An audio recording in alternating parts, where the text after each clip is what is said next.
नमस्कार मंडळी, राम राम. साताराची ट्रिप तर एकदमच मस्त झाली.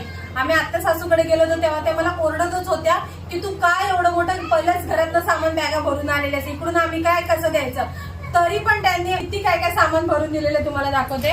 इकडे आहे तुरीची डाळ, ही आहे मटकी, हा आहे वाळवलेला कांदा, घेवड्याची डाळ, इथे ना उकडून मीठ लावून वाळवलेले शेंगदाणे आहेत, इथे साबुदाण्याच्या पापड्या दिलेल्या आहेत, इथे पण ह्या ओल्या शेंगा त्याच्यामध्ये हे बघा ओल्या शेंगा दिलेल्या आहेत, ह्या आहेत वाळवलेल्या शेंगा.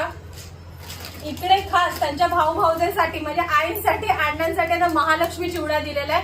आम्ही फोडून थोडा खाऊन पण बघितलं, खूप छान आहे, एकदम तिखट आहे. हे बघा इथे मूग आहे, तसंच हा गावठी मूग. ज्या वेळेला म्हणजे मी काय पहिल्यांदाच गेली नव्हती घरी, अगोदर पण गेलेली आहे, पण एवढ्या वर्षानंतर गेली म्हणून त्यांनी मला साडी आणि टोपी टॉवेल नेसलं. साडी पण मस्त आहे, दाखव आई उघडली ना, आता खूप छान आहे. याचा ब्लाऊज पीस वगैरे त्या म्हणतात नेस नेस नेस, मला नक्की नेसून तुम्हाला फोटो काढून दाखवेल.